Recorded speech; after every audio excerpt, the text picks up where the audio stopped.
Hi, I'm Bronwen Tate, and I teach poetry, creative nonfiction, and creative writing pedagogy at the University of British Columbia in Vancouver. Today, I'm going to talk to you about how to bring more of our writing lives into our creative writing courses in a way that builds community and supports growth. First off, why talk about habits? As writers, we know that our creative lives depend on strategies like free writing by hand when we're stuck, developing a long-term feedback and support relationship, or imagining a big project in terms of a jigsaw puzzle or a vegetable garden, something that allows us to accept its inefficiencies and uncertainties. But having swapped notes with friends and colleagues, we also know that these strategies vary from person to person and change as our lives and circumstances shift. How then do we incorporate elements of writing into our teaching in a way that accounts for and supports the diversity of life circumstances, backgrounds, individual processes, and priorities of our students?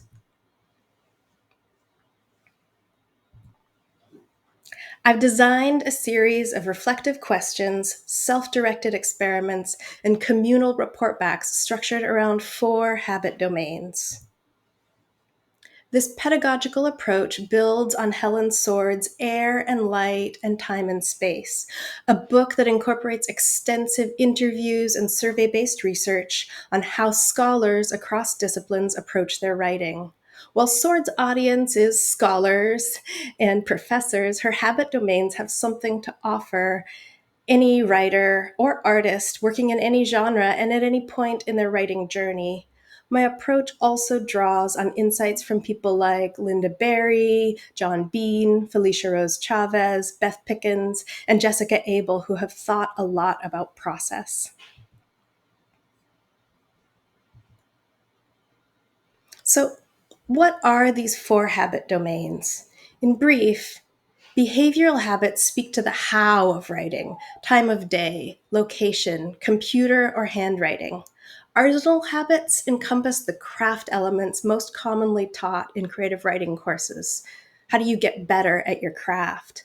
Social habits involve practices around collaboration, feedback, or sense of audience. And emotional habits include the stories we tell ourselves about our journey as writers, the metaphors that guide our process, and especially how we handle frustration and where we find pleasure as writers. I've used the same basic structure for a single day workshop for incoming first year students, a month long, 1 credit interdisciplinary course that met Tuesday nights in the dining hall of a small liberal arts college, and most recently, a semester long module of a fully remote and asynchronous MFA course. For a single day workshop, I focused on free written reflections shared with a partner. For both instances where I had a more sustained amount of time, I've added an experimentation phase and an opportunity to report back to the group the results of each experiment. I'll share in more detail what this looks like in my current graduate workshops. Again, these workshops are all part of a fully remote, fully asynchronous stream, which means that almost all our contact takes place via the written word on discussion forums. For each habit domain, I begin with a short video, hi, that introduces that domain, and then I invite students to reflect on their current habits. I might ask questions like, when, where, and how do you write? How have these habits changed with time? What does it mean or suggest for you to think about your writing as a craft? How is your writing practice shaped by a sense of writing to or writing for others? How do you talk to yourself when things are hard? In each case, students choose from a list of possible questions to explore and decide how much of their reflective writing they want to share with the group via discussion post.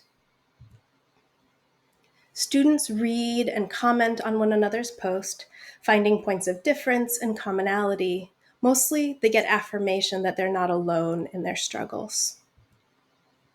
Next, students choose something new to try over the course of the week.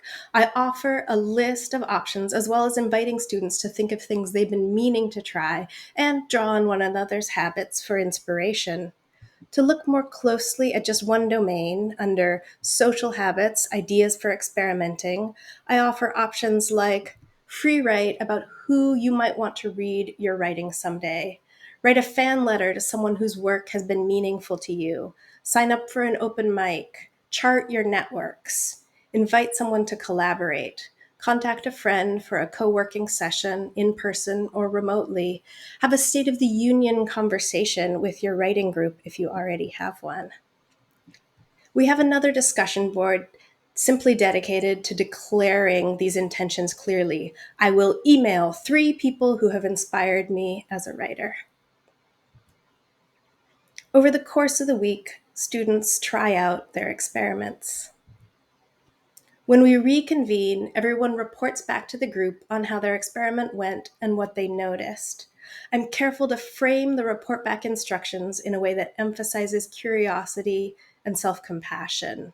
If things didn't go according to plan, that's okay too. Do you want to continue your experiment, make some tweaks, try something else? On the discussion boards, we all have a chance to applaud successes and commiserate about challenges. Often, students share documentation of their efforts, a photograph of an annotated poem, or a page from a brand new commonplace book.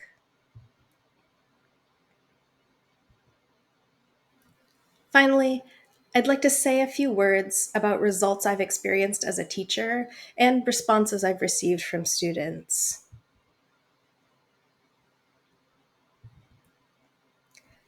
Adapting these habit domains as a framework for collective reflection and experimentation offers creative writing students a chance to talk about crucial aspects of writing that often take place in the shadows, pulled into our collective conversation only in ad hoc ways, if at all. With remote learning, this feels especially essential when students don't have those hallway conversations or let's grab a coffee after class to talk about these things. Getting insights into one another's processes and supporting one another's experiments builds a sense of trust and community within the group. I often defer group critique and formal workshops for the first part of the course, and by the time students come to workshop, they already have a sense of one another as people and a spirit of shared endeavor. The emphasis on experimentation and curiosity within a context of mutual care encourages students to celebrate and solidify the strategies that support their practice, while they gently set aside the lore, narratives, and habits that no longer serve them. I've found that this spirit of experimentation also shows up in the risks students are willing to take with their creative work.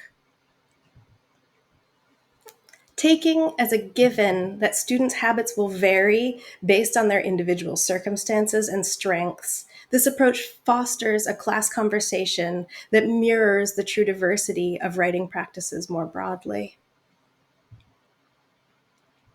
In final reflections on the course, students have written things like, I love the way you set us up to interact and know one another before workshopping. I love the attention to habits, makes so much sense and feels really pastoral in that looking after self to develop craft sort of way, especially appreciated in the thick of a pandemic almost none of us saw coming.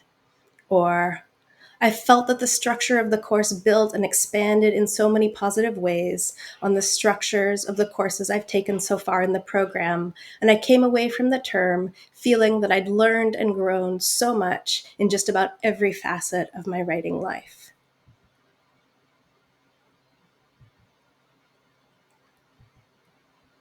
Thanks so much for watching. I'm always interested in talking about creative writing pedagogy, so if you'd like to see some of these materials in greater detail or chat about teaching, just email me. I also have a mailing list called Okay But How, dedicated to nitty-gritty process nerd notes on writing, reading, teaching, and cooking, in case that sounds like your thing. You'll find it at bronwentate.substack.com. Bye.